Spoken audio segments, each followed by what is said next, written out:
I am Hannah Wilson, 30 years old, and standing in the corner of an upscale steakhouse, watching my world collapse. My father just announced at his retirement party that my brother James would inherit everything. Looking right at me, he added, "My daughter, she might get a job at Wendy's if she is lucky." The room tensed as James sneered. She would screw that up too. Just as tears threatened our family lawyer, Thomas stood up unexpectedly and reached for the microphone. "Where are you watching from today? Drop your location in the comments. Hit subscribe and stick around to see what happened next when the lawyer cleared his throat." Growing up as Gerald Wilson's daughter meant living with impossible standards. Our family owned Wilson Manufacturing, a company my grandfather started that now employed over 300 people across 3 states. From my earliest memories, our family dinners revolved around business talk, market trends, and expansion plans. While other kids had bedtime stories, I had profit margin reports. My brother James was 5 years older and clearly the golden child from day one. Dad would ruffle his hair proudly whenever James showed the slightest interest in the business. "That is my successor, right there," he would announce to dinner guests while I sat quietly invisible, despite my straighter report cards and genuine curiosity about the family company. My mother, Catherine, tried in her way to balance things, but she had long ago accepted her role as the supportive wife who never challenged Gerald directly. "Your father just wants what is best for the company," she would whisper, when finding me crying after another dismissive comment from Dad. "He loves you in his own way." That love never felt like much. When I was 12, I created a detailed presentation about how our company could expand into eco-friendly packaging. I had researched for weeks, made colorful charts, and practiced my delivery. Dad glanced at it for 30 seconds before saying, "Cute project, Hannah. Now, let the men talk business," before turning to discuss a much simpler suggestion from James. Despite the constant rejection, something in me refused to give up. Maybe it was stubbornness, maybe a desire to finally earn his approval, or maybe just genuine passion for the business my grandfather built. Whatever the reason, I worked twice as hard through high school, took business classes, and eventually earned my MBA from Northwestern with honors. James, meanwhile, scraped through a business degree at our local state university, partying his way through 5 years before Dad secured him a vice president position at Wilson Manufacturing. He showed up late to meetings, delegated most of his work, and spent company money on lavish client entertainment that rarely resulted in actual contracts. After graduate school, I practically begged for a position at the company. Dad reluctantly placed me in marketing, far from any decision-making role. "We will see if you can handle even this," he said, as if my academic achievements meant nothing. Within 6 months, I doubled our social media engagement and landed our products in a major retail chain, bringing in over $2 million in new revenue. The company newsletter praised the deal, but somehow never mentioned my name. When I brought it up, Dad said, "The team effort paid off. No need to seek individual credit." That same month, James lost a $500,000 client due to a missed deadline, yet suffered no consequences. When I pointed out the double standard, my father exploded. "This company has supported generations of Wilsons, and you have the nerve to question how I run it. You think a few marketing tricks compare to the real business decisions your brother makes?" Mom pulled me aside afterward. "Hannah, you know how your father is. Just do your work quietly. Things will get better." But things never did. Year after year, I watched James fail upward while my accomplishments were minimized or attributed to others. Last year, I developed a complete rebranding strategy that modernized our image and appealed to younger consumers. The board loved it, and several members approached me privately to commend my vision. Dad sat silently during my presentation, then later told a business associate loud enough for me to hear. We hired some consultants who came up with a decent marketing plan. Always good to get outside perspective. Those consultants did not exist. It was entirely my work. Meanwhile, James made increasingly questionable decisions. He hired friends for positions they were not qualified for and pushed through an expensive software system that employees struggled to use, and ultimately abandoned. He treated long-term employees disrespectfully and spent excessive amounts on business trips that seemed more like vacations. 3 months ago, I overheard our financial controller, Martha, discussing discrepancies in expense reports with our lawyer, Thomas. They quickly changed the subject when they noticed me. But Martha later hinted that not everything is as it seems with the company finances. When I pressed for details, she just shook her head and said, "Your father handles things his own way." Despite everything, I still hoped that Dad would eventually recognize my contributions. When he announced his retirement, something in me foolishly believed this might be the moment he would acknowledge my dedication and talent. Maybe, just maybe, he would include me in the succession plan alongside James. As the date of his retirement party approached, I bought a new dress, prepared thoughtful remarks in case I was asked to speak, and even drafted some innovative ideas for the company future that respected our tradition while embracing necessary changes. I knew better yet. I still hoped. That hope made the devastation at the retirement party all the more crushing. The party was held at Morton Steakhouse in their private dining room with dark wood paneling and soft lighting that created an atmosphere of old money and tradition. Nearly 100 guests filled the space. Family members, long-term employees, business associates, and friends who had watched the Wilson empire grow over the decades. Crystal glasses clinked as waiters circulated with champagne, and the rich aroma of prime steaks wafted from the kitchen. I arrived 30 minutes early to help with last-minute arrangements, smoothing the embroidered napkins and adjusting the floral centerpieces of white roses and blue hydrangeas. My stomach twisted with anxiety, but I maintained a professional smile as guests began to arrive. Hannah called Martha, our financial controller, who had been with the company for 22 years. She pulled me into a warm hug.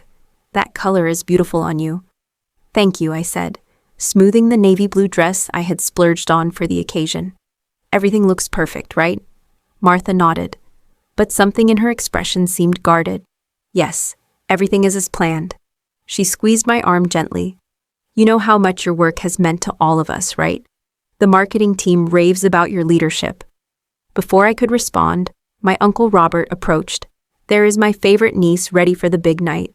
His enthusiasm seemed forced, and he quickly changed the subject to the weather forecast. As the room filled, I noticed Thomas, our family lawyer, huddled near the bar with a portfolio of documents, checking his phone repeatedly. He caught my eye and gave a curt nod before stepping outside to take a call. Thomas had always been professional but distant. A shrewd man in his 50s who had handled our family legal matters for over 15 years. Dad made his entrance like a politician, shaking hands and accepting congratulations with practiced charm. At 65, Gerald Wilson still commanded attention with his tall frame and confident stance. His silver hair and tailored suit projected success and authority, and people gravitated toward him naturally. 40 years building this company to what it is today, I overheard him tell a group of admirers. But the next generation is ready to take it even further. His gaze drifted past me as if I were invisible, landing on James, who stood surrounded by his own circle of supporters. My brother looked every bit the heir apparent in his expensive suit, laughing too loudly at his own jokes. At 35, James had our father's height, but none of his disciplined physique, his frame softened by years of expense account meals and minimal physical effort. Going to roll out a complete modernization plan. James announced to anyone who would listen, new markets, aggressive expansion. The old man played it too safe these past few years. I bit my tongue knowing James had opposed every innovation I had proposed over the past 3 years. His idea of modernization was flashier business cards and larger expense accounts. Susan from accounting approached me with a sympathetic smile. "Hannah, I just wanted to tell you how much everyone appreciated that vendor management system you implemented last quarter. It saved my team about 20 hours each week." "I am glad it helped," I said, warmed by the recognition. "I have some ideas about streamlining the inventory tracking system too, if there is interest." "There definitely is," Susan said, lowering her voice. "Though you might want to wait until things settle after tonight." Her cryptic comment increased my unease. But before I could ask for clarification, my mother appeared at my side. Catherine Wilson was elegantly dressed as always, her pearls and subtle makeup, projecting the refined image she had cultivated over decades as a business leader's wife. "Hannah, darling," she said, kissing my cheek. "You look lovely. Have you spoken with your father yet?" "He seems busy," I replied. Watching Dad laugh with a group of board members, Mom's smile tightened almost imperceptibly. Well, it is his night. Just remember that your father does what he thinks is best for everyone. Her words felt like a warning, increasing my sense of foreboding. Across the room, I noticed Thomas had returned now deep in conversation with Martha. Both looked serious occasionally, glancing toward my father and brother.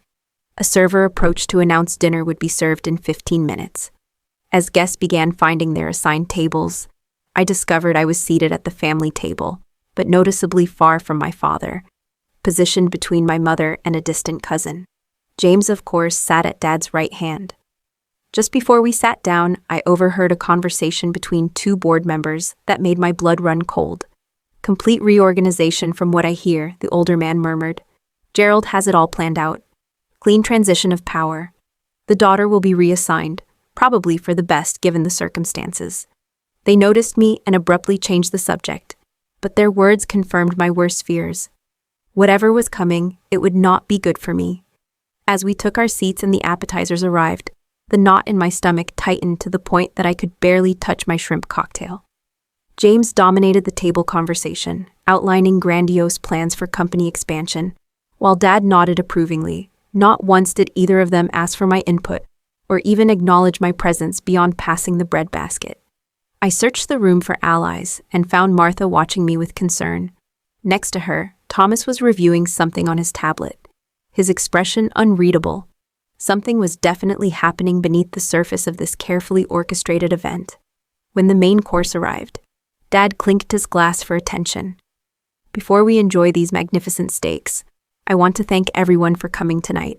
The official speeches will come with dessert, but I just want to say how proud I am to see so many faces who have been part of the Wilson manufacturing family for years, even decades. Applause filled the room, and Dad basked in the adulation. I clapped mechanically, trying to quiet the voice in my head that kept saying, "You do not matter to him. You never have."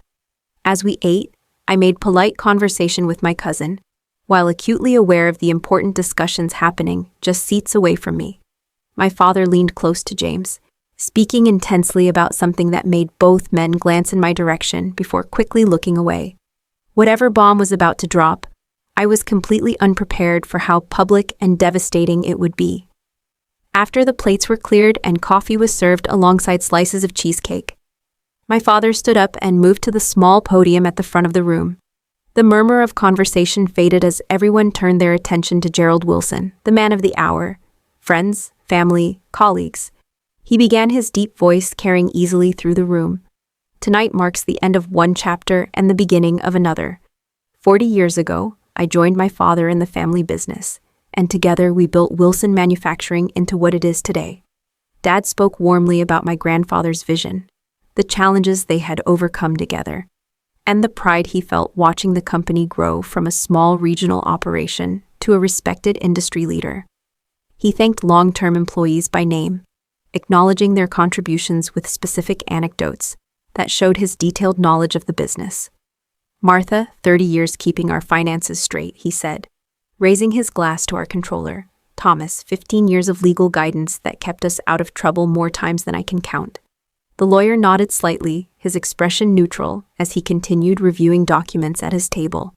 My father continued talking about industry changes, technological advancements, and how the company had adapted over the decades.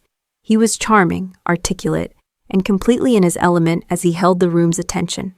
"But no man can stand at the helm forever," he said, his tone becoming more solemn. "The time has come for me to step aside and enjoy some fishing, while I still have the strength to reel in the big ones." Appreciative laughter rippled through the audience. My heartbeat quickened as he approached the topic of succession. Despite everything, a tiny flame of hope still flickered within me. Maybe, just maybe, he would acknowledge my contributions alongside James. Maybe the years of dedication would finally be recognized. The question of who takes over is the most important decision any business leader makes. Dad continued, "You need someone with vision, someone who understands the company DNA. Someone who can lead us into the future while honoring our past." He paused, surveying the room with satisfaction. "Fortunately, I have been blessed with a son who embodies all these qualities and more." James has worked alongside me for 15 years, learning every aspect of the business. He has my complete confidence and the full support of our board of directors. My father gestured for James to join him at the podium. My brother rose with a self-satisfied smile, straightening his tie as he strode forward to stand beside our father. The two men, so similar in appearance and bearing, presented a powerful image of succession and continuity. Effective next Monday, James Wilson will assume the role of Chief Executive Officer of Wilson Manufacturing with full authority to lead this company into its next chapter. Applause broke out, and James waved magnanimously as if accepting a political nomination. I clapped automatically, my face frozen in a polite smile that took all my strength to maintain. I had expected this, of course, but the public coronation still stung. But my father was not finished. He raised a hand to quiet the applause, and what came next shattered any remaining composure I had. Now I know some of you might be wondering about my daughter Hannah. All eyes turned toward me, and I felt heat rising in my cheeks. Hannah has been with our marketing department for a few years now, and while she has tried her best, I think we all know that the Wilson business acumen skipped a generation there. Uncomfortable laughter rippled through the room. I sat perfectly still, unable to believe what I was hearing. So what happens to Hannah? Dad continued as if discussing a piece of furniture rather than his daughter. Well, James will be making some organizational changes, streamlining departments that have not performed to expectations. His gaze fixed on me, cold and dismissive. My son gets the business. My daughter, she might get a job at Wendy's if she is lucky. The business world is not for everyone, after all. The room went deadly quiet.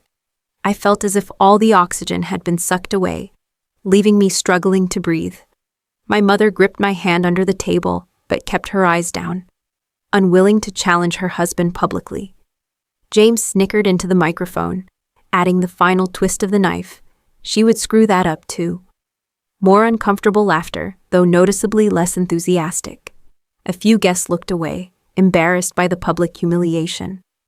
Others watched with the morbid fascination of witnessing a car crash. I sat perfectly still, my body numb, but my mind racing chaotically. 30 years of memories flashed through my consciousness. Every dismissal, every ignored achievement, every moment I had tried to earn the approval that would never come. The room seemed to tilt and spin around me as I struggled to maintain my composure. My throat burned with unshed tears, and my stomach churned violently. The taste of bile rose in my mouth, and I gripped my water glass so tightly I feared it might shatter in my hand. But I would not cry. I would not give them the satisfaction of seeing me break down. Dad continued talking about his retirement plans, the fishing trips, the vacation home in Florida, the consulting work he would still do for the company.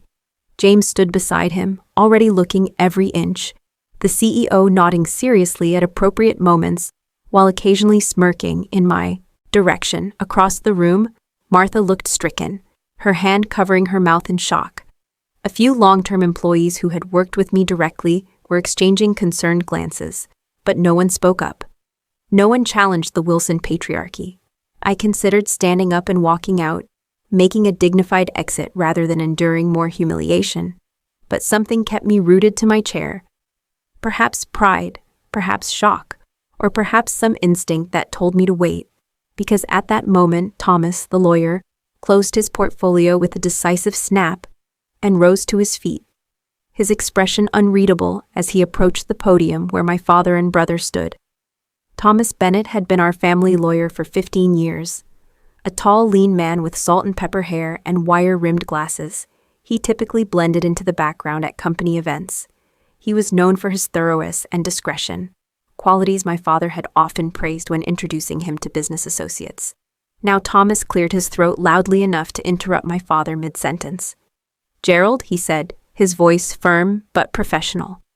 "I believe there are some matters that need clarification before you continue." My father looked annoyed at the interruption. "Thomas, we can handle any paperwork tomorrow. Tonight is for celebration. I am afraid this cannot wait," Thomas replied, reaching for the microphone. "As legal counsel for Wilson Manufacturing, I have a fiduciary duty to ensure all parties are fully informed." The room grew silent again, a new tension filling the air. James shifted uncomfortably, exchanging a nervous glance with our father. "Ladies and gentlemen," Thomas began adjusting his glasses. While this is indeed a celebration of Gerald Wilson's impressive career, there are legal matters regarding the company succession that must be addressed. My father tried to reclaim the microphone. Thomas, this is hardly the time or place. On the contrary, Thomas continued smoothly maintaining control of the podium. This is precisely the time and place, since you have chosen to make public statements about company leadership that are not entirely accurate. A murmur swept through the crowd. I sat up straighter, my heartbeat accelerating. Whatever was happening, it was completely unexpected. As many of you know, Wilson Manufacturing was founded by Harold Wilson. But what fewer people remember is that Harold had a partner in the early days, Edward Chambers. My grandfather's business partner had been like an uncle to me as a child. Uncle Eddie, as I called him, had no children of his own and had always shown special interest in my school projects and later my business ideas. He had passed away 5 years ago. Edward Chambers sold his interest in the company to Harold Wilson with specific provisions, Thomas continued. One of those provisions, which was renewed in each subsequent company charter, was that leadership succession would be based on merit and contribution, not merely bloodline.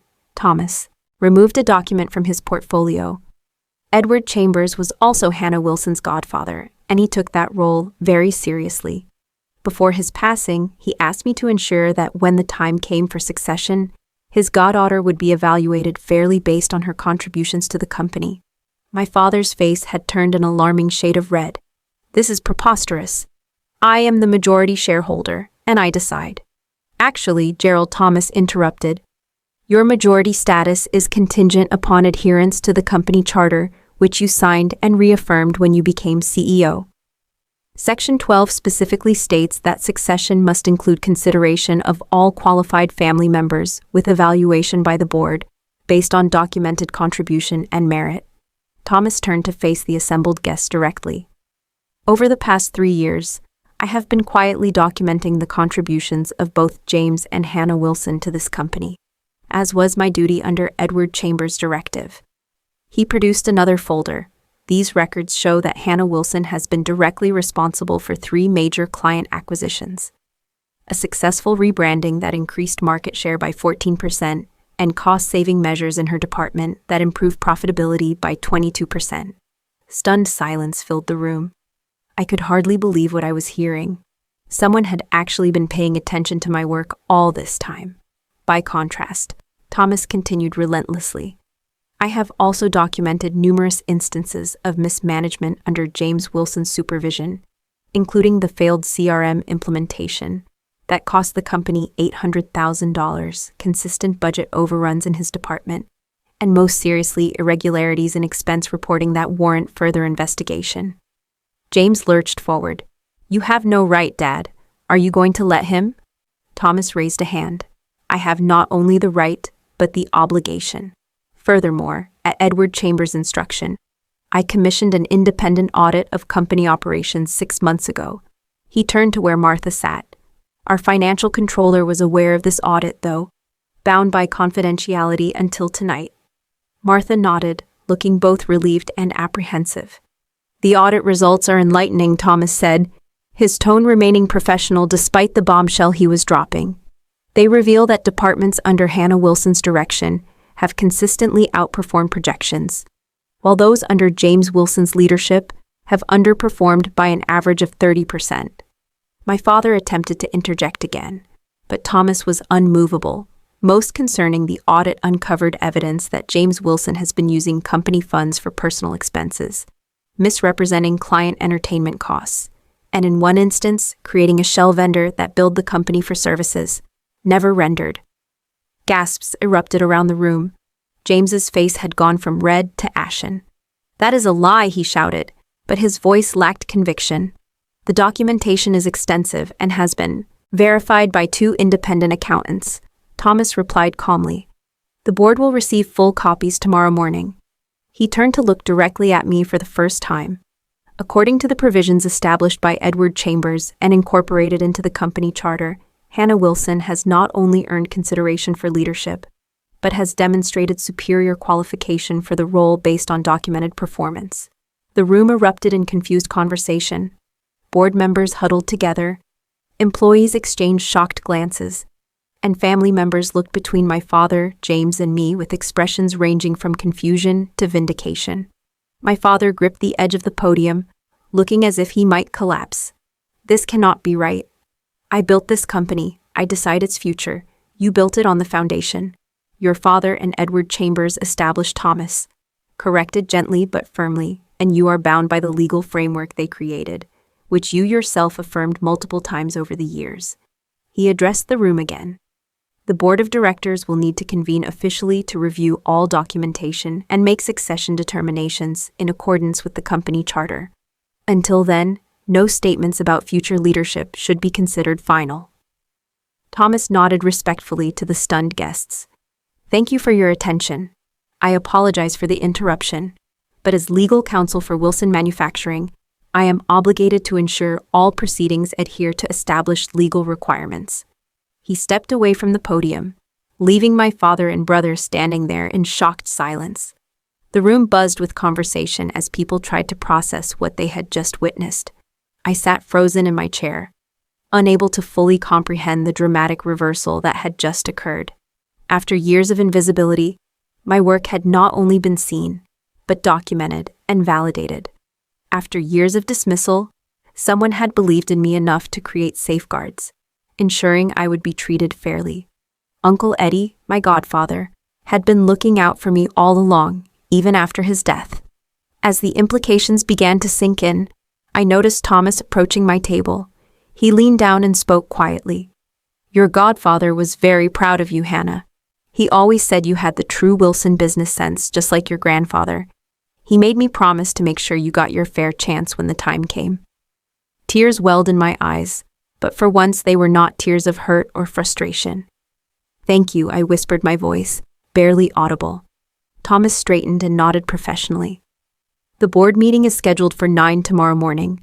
I suggest you prepare your thoughts on company direction. You have earned your seat at that table." As he walked away, I noticed my father and brother huddled in intense conversation, occasionally shooting furious glances in my direction. The battle was far from over, but for the first time in my professional life, I was no longer invisible. The elegant retirement party disintegrated into chaos within minutes. Board members clustered in corners, speaking in urgent whispers. Long-term employees looked torn between shock and validation, many of them casting supportive glances my way. My mother sat beside me, pale and silent, her social graces finally overwhelmed by the public exposure of our family dysfunction. Dad and James huddled with 2 board members who had always been their strongest allies, gesturing angrily toward Thomas, who stood calmly reviewing documents with Martha nearby. "This is nothing but a legal technicality," I overheard my father say. "We can challenge it. The board still answers to me." One of the board members, an older man named Richard, who had been my grandfather's friend, shook his head slowly. "Gerald, if what Thomas says is true about the audit findings, we have fiduciary obligations to consider. Potential misuse of company funds is serious." James pounded his fist on the table. "This is ridiculous. A few accounting errors are being blown completely out of proportion." Several guests began making discreet exits, murmuring awkward congratulations to my father while avoiding eye contact. The celebratory atmosphere had evaporated, completely replaced by the tense discomfort of witnessing a family and business in crisis. I remained seated, still processing everything that had happened. Part of me wanted to slip away quietly and collect my thoughts before the inevitable confrontation. But another part, a stronger part that had been silenced for too long, knew this was the moment to stand my ground. My thoughts were interrupted when James stormed over to my table, his face contorted with rage. "What did you do?" he demanded, looming over me. "Who have you been talking to behind our backs?" I stood up slowly, refusing to be physically intimidated. "I did nothing but my job, James. The job I have done exceptionally well despite being undermined at every turn." "This is all some kind of setup," he snarled. "You and that lawyer cooked this up together. There is no way your mediocre marketing stunts compare to my contributions." Susan from accounting had approached and now spoke up unexpectedly. "Actually, James, Hannah's marketing stunts brought in the Westfield contract that saved our third quarter last year." "What exactly was your major contribution during that time?" James turned on her. "Stay out of this. This is family business. It is company business," corrected Richard, who had followed James over. "And as a board member, I am very interested in these audit findings." Thomas mentioned my father appeared, his expression thunderous. "This entire situation is being misrepresented. Thomas has overstepped his authority. There will be consequences." "What exactly is being misrepresented, Dad?" I asked, finding a calm, steady voice I hardly recognized as my own. "The audit results, my contributions to the company, or just the fact that James is not the business genius you have convinced yourself he is." The nearby conversations quieted as people turned to watch our confrontation. Dad glared at me with cold fury. "You have always been jealous of your brother's position in this company. Now you are trying to use legal trickery to steal what you have not earned." "Not earned." My voice rose slightly despite my efforts to remain composed. "I have an MBA from Northwestern. I have brought in millions in new business. I have modernized our entire marketing approach, while James was charging personal vacations to the company credit card. What exactly have I not earned?" Martha stepped forward, clutching a tablet. "Mr. Wilson, everything in the audit is documented with evidence. The shell company that James created, Pacific Consulting Group, billed us over $300,000 last year for services never rendered. The money was traced to an account that James controls." James' face went pale. "That was a legitimate business expense for market research. Market research that produced no reports, no data, and no results." Martha challenged her years of deference, finally giving way to professional integrity. "The audit team found emails where you instructed the accounting department to process these payments without the normal verification procedures. More employees had gathered around us, forming a loose circle. I noticed with surprise that many of them were standing closer to me than to my father and brother. A subtle but significant shift in the room's power dynamics. Hannah has been the one actually running much of the day-to-day business, while James takes credit," said Michael from operations, a 20-year company veteran. "We all know it, but nobody says anything because she is Gerald's daughter, and that is how it has always been." "This is insubordination," my father growled. "I will not have employees undermining leadership decisions." "It is not your decision anymore," Gerald Thomas said, rejoining the conversation. "The company charter is very clear. The board must evaluate succession based on merit and documented contribution. Your personal preference does not override that legal requirement." My father turned on Thomas with naked hostility. "You have been our lawyer for 15 years. Your loyalty should be to me, not some outdated clause my father and Eddie put in the charter." "My loyalty is to Wilson Manufacturing and its legal governance structure," Thomas replied evenly. "Edward Chambers was very clear about his wishes, and I am honoring my professional obligation to him and to this company." The confrontation had now drawn almost everyone still remaining at the party. Even the restaurant staff hovered uncertainly at the edges of the room, unsure whether to intervene. I took a deep breath and addressed my father directly. "Dad, for 30 years I have tried to earn your approval. I have worked harder, studied more, and contributed more than you have ever been willing to see. And still tonight, you stood up in front of everyone we know and dismissed me as worthless." My voice remained steady, though emotion threatened to overwhelm me. "You said I might be lucky to get a job at Wendy's. You laughed when James said I would screw that up too. After everything I have done for this company, that is how little you think of me." A few people in the crowd murmured in agreement. My father seemed taken aback by the public challenge, so accustomed to unquestioned authority that he appeared genuinely confused by the shifting sentiment in the room. "You have always been too sensitive," he deflected. "Business requires tough skin. If you cannot handle a little joke—" "It was not a joke," I interrupted. "It was the same dismissal and humiliation you have subjected me to my entire life. The difference is that tonight there are witnesses and consequences." I gestured toward Thomas and the documents he held. "The audit does not lie, Dad. The numbers do not lie. I have earned my place in this company through actual results, while James has coasted on your favoritism and apparently engaged in financial misconduct along the way." James lunged forward suddenly. "You ungrateful little—" "That is enough." The sharp command came from my mother, who had finally found her voice. She stepped between James and me, her normally placid expression replaced by fierce determination. I have stood by for years watching this family tear itself apart, and I will not allow it to continue. She turned to my father. Gerald, you have been blind to Hannah's talents because you decided long ago that only a son could carry on your legacy.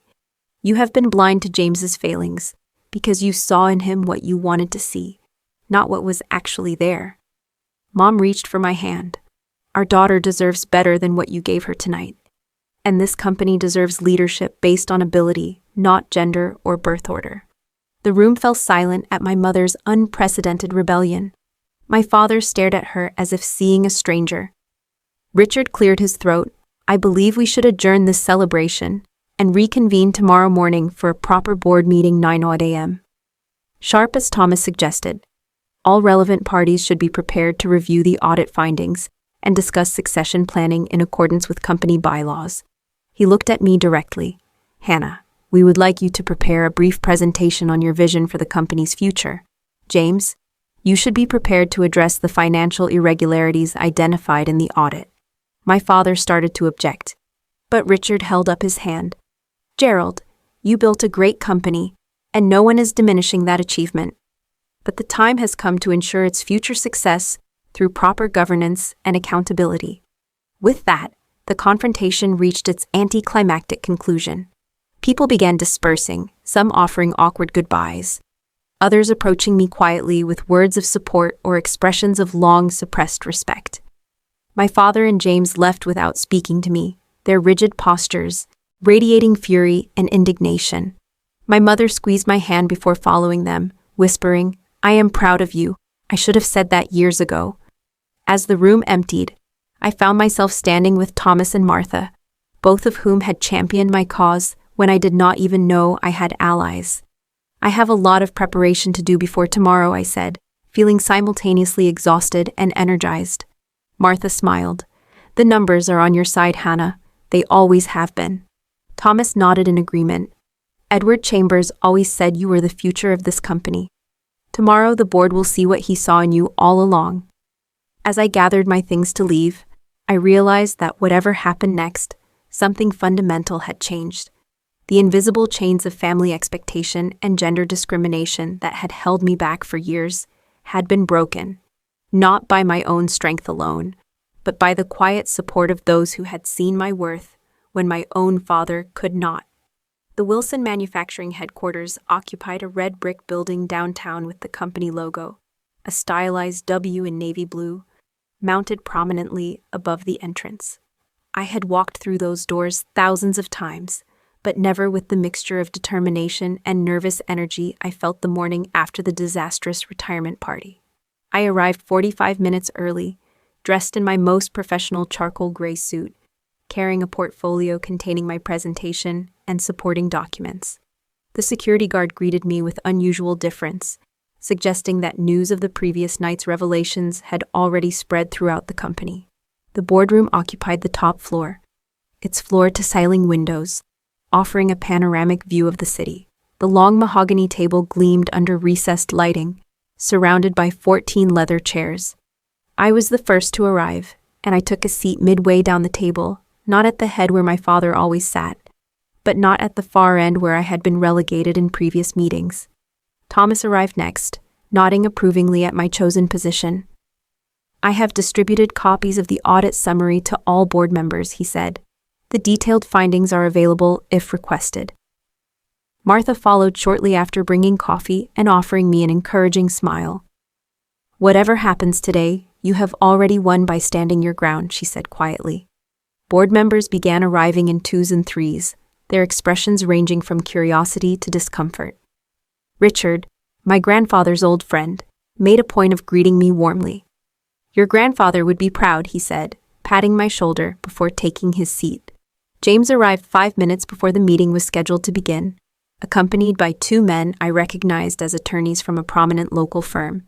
He looked as if he had not slept, his usual polished appearance undermined by dark circles under his eyes and a slightly rumpled shirt. He avoided looking in my direction. My father entered last precisely at 9 with my mother surprisingly at his side. Dad looked every inch the corporate patriarch, his expression stony and determined. Mom caught my eye briefly and gave me a subtle nod of encouragement. Richard called the emergency board meeting to order, establishing that with 11 of 14 board members present, they had a quorum to conduct business.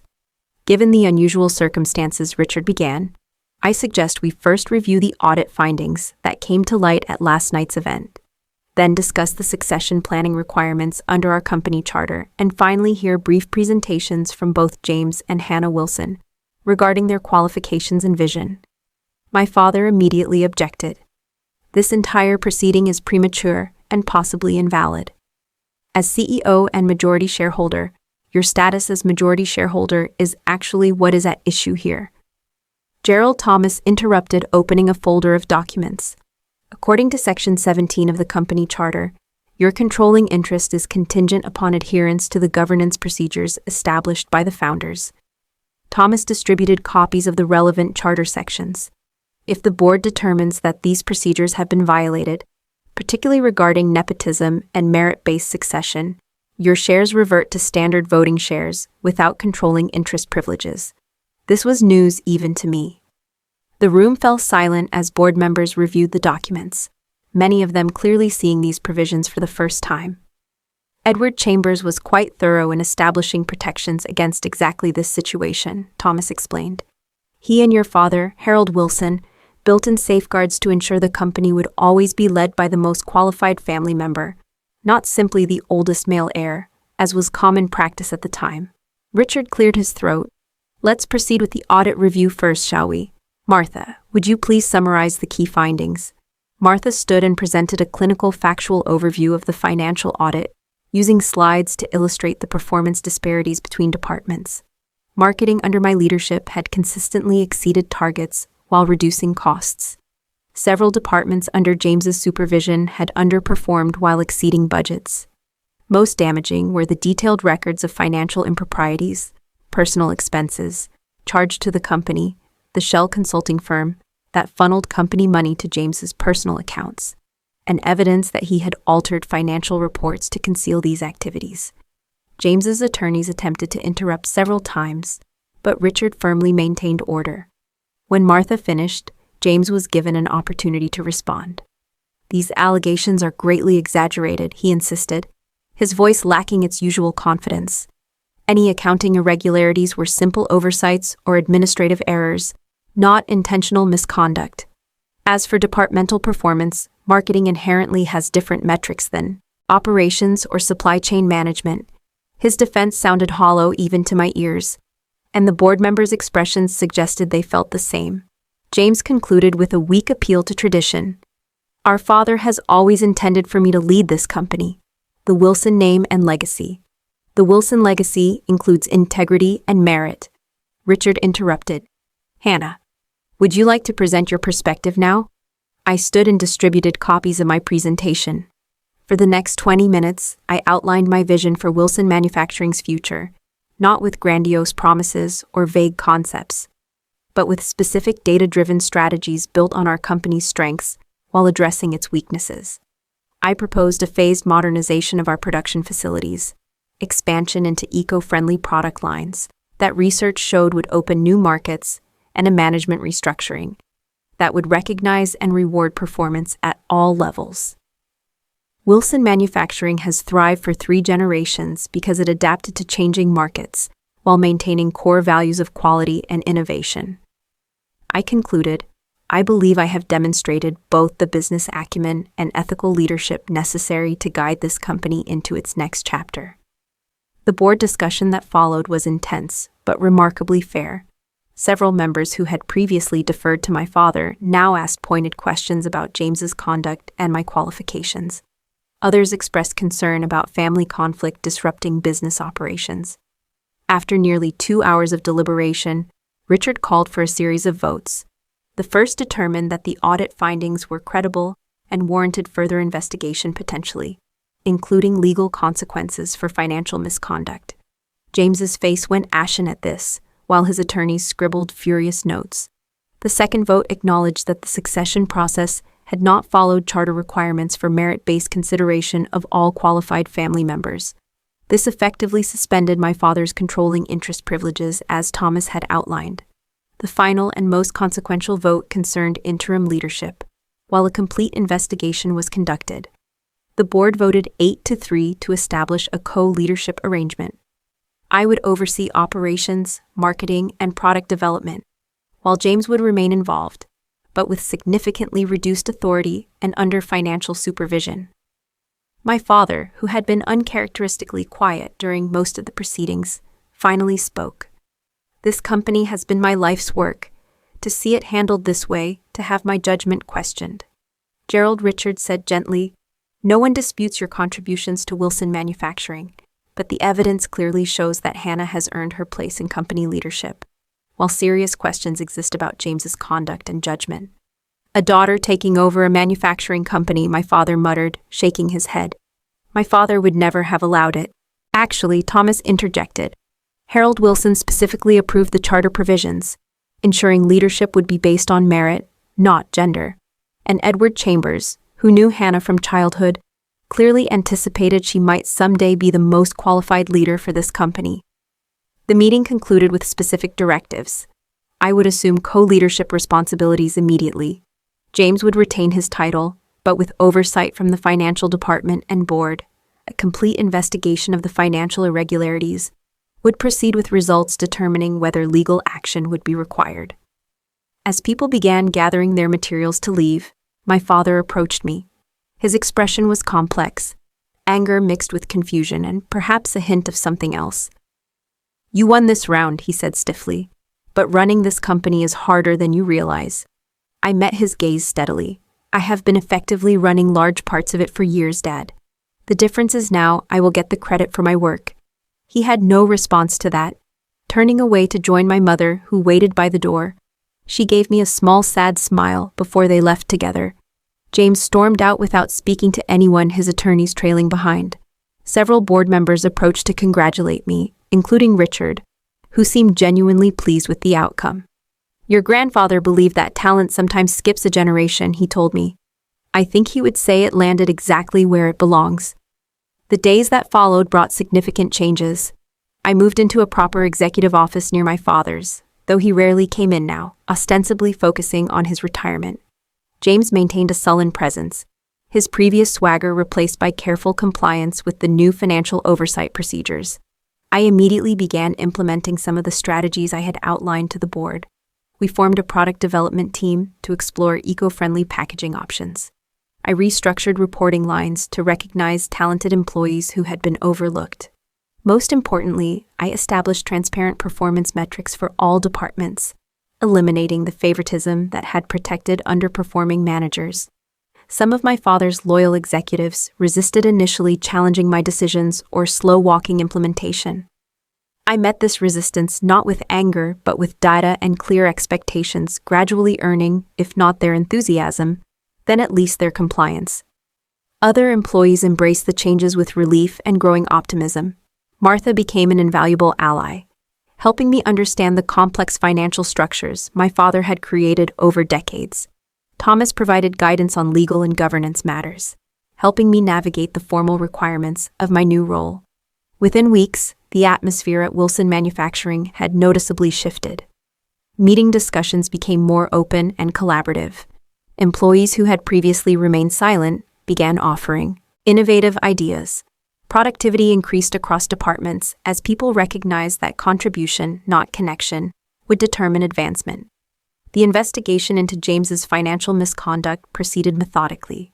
When presented with the mounting evidence, he ultimately agreed to repay misappropriated funds and accept reduced responsibilities rather than face potential criminal charges. His reputation was damaged, but he retained a position with the company. Albeit under close supervision, my father watched these developments from a distance, his initial fury gradually giving way to grudging acceptance. He occasionally offered advice when asked, sometimes valuable insights from his decades of experience, though always delivered with the implication that I would inevitably falter without his guidance. But I did not falter. Within 3 months, our new eco-friendly packaging line had secured 2 major contracts. Our operational efficiency had improved measurably under the new management structure, and most telling employee satisfaction scores had risen significantly, reflected in reduced turnover and increased applications for open positions. The company was not just surviving the leadership transition, it was thriving because of it. 6 months after the fateful retirement party, Wilson Manufacturing celebrated its most profitable quarter in 5 years. We held a company-wide lunch in the manufacturing facility with production temporarily halted so all employees could attend. Standing on a small platform overlooking tables of workers enjoying catered barbecue, I felt a sense of accomplishment that had nothing to do with finally earning my father's approval. These results belong to everyone in this room, I told the assembled employees. From the newest hire on the production line to our most experienced engineers, every one of you contributed to this success through your ideas, your effort, and your willingness to embrace change. The applause felt genuine, a stark contrast to the strained corporate events of the past, where employees clapped dutifully for announcements they had no part in shaping. The company culture had transformed gradually but profoundly. We had implemented a profit-sharing program that distributed bonuses based on company performance rather than executive discretion. We had created cross-departmental innovation teams that brought together employees from different areas to solve challenges collaboratively. Most importantly, we had established transparent communication about company goals, challenges, and performance. James had found an unexpected niche in client relations where his charisma could be an asset while keeping him away from financial controls. Our relationship remained strained but professional. Occasionally, I caught glimpses of resentment in his eyes, but more often a reluctant recognition that the company was functioning better under the new structure. My father's adjustment proved more complicated. After initially keeping his distance, he began visiting the office weekly, ostensibly to check on things, but increasingly to offer genuine, if gruffly, delivered advice. Our interactions remained formal at first, marked by his difficulty in acknowledging the validity of my leadership. The breakthrough came unexpectedly during a crisis. A major supplier suddenly went bankrupt, threatening production delays that could cost us a crucial contract. Dad happened to be visiting when I received the news. "What are your options?" he asked, simply not rushing to take over or criticize. I outlined 3 potential solutions, including redirecting materials from less urgent products and negotiating with an alternative supplier despite higher costs. He nodded thoughtfully. "The supplier negotiation is your best bet. Want me to make some calls? Jim Reynolds at North Star owes me a favor." We worked side by side for hours, leveraging his longest established relationships while implementing my crisis management protocol. By day end, we had secured the materials needed to fulfill our obligations with minimal disruption. As we sat in my office afterward, exhausted but satisfied, Dad studied me with an expression I had rarely seen directed my way, something approaching respect. "You handled that well," he said finally. "Better than I might have. Actually, your approach with the production team was effective." The words clearly cost him something to say, and I recognized the effort behind them. "Thank you," I replied simply. "I learned a lot watching you handle crises over the years." A small bridge had been built that day, not a complete reconciliation, but a foundation for something new. The dynamic had shifted. I was no longer seeking his approval, but accepting his contribution as a valued advisor rather than an infallible authority. My mother observed this evolution with quiet satisfaction. Over lunch one day, she confessed, "I always saw your potential, Hannah. I just never found the courage to challenge your father's blindness to it. That is my greatest regret." "You stood up when it mattered most," I reminded her, recalling her intervention at the retirement party. That took courage.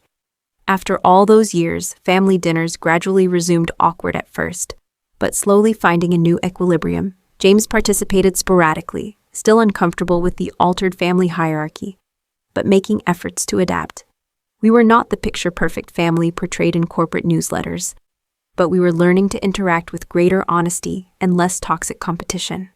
Outside the family circle, I found unexpected healing through mentorship. I established a leadership development program that identified promising employees regardless of background or department. Watching these individuals grow and contribute brought a fulfillment that parental approval never had. Martha, approaching retirement herself, became both mentor and friend. "What happened to you was wrong," she told me over coffee one morning, "but how you responded to it has changed this company for the better. That is a rare kind of victory." Thomas remained a trusted advisor, though our interactions became less frequent as the initial legal challenges resolved. "Edward Chambers would be proud," he said during our last formal meeting, "not just of your business success, but of how you have maintained your integrity throughout." The personal transformation proved as significant as the professional one. The constant anxiety of seeking approval I would never receive had lifted, replaced by confidence built on demonstrated capability and earned respect. I no longer measured my worth through my father's eyes, but through the tangible impact of my work and the genuine relationships I had built. 6 months turned into a year. We expanded into new markets, modernized production facilities, and implemented sustainability practices that positioned us ahead of industry trends. Employee retention improved dramatically, and we became known as a company that valued contribution over connections. Dad continued his gradual evolution from critic to occasional collaborator. During a rare moment of reflection, he admitted, "I was wrong about you, Hannah. I was so convinced business leadership looked a certain way like me, like James, that I could not see the different but equally effective approach you bring." The admission was not a dramatic reconciliation scene from a movie, just a quiet acknowledgement between two professionals who happened to be father and daughter. It did not erase decades of dismissal, but it offered a path forward based on mutual respect, rather than perpetual disappointment. The most profound lesson from the entire experience was learning the difference between seeking validation and creating value. For years, I had desperately worked to earn recognition from someone incapable of giving it. The freedom came not from finally receiving that approval, but from realizing my worth existed independently of it. I discovered that true strength comes not from avoiding pain, but from moving through it with integrity. The public humiliation that once seemed unbearable had become the catalyst for growth and authentic empowerment. By facing my deepest fear, public rejection by my own father, I had found a resilience I never knew I possessed. The company continues to evolve, as does our family. Neither is perfect, but both are healthier than they were before that fateful retirement party. When a father's cruel dismissal and a lawyer's unexpected intervention changed everything, I no longer need my father to see my value. I create that value every day through my work and relationships. And ironically, it was only when I stopped needing his approval that he finally began to offer it. Have you ever had to stand up for yourself when it seemed like everyone was against you? Comment below with your story of finding strength in difficult moments. If this resonated with you, please like and subscribe for more stories about overcoming family challenges and finding your own path. And remember to share with someone who might need to hear that their worth is not determined by those who fail to see it. Thank you for listening, and I wish you the courage to claim your own value, even when those closest to you may not recognize it yet.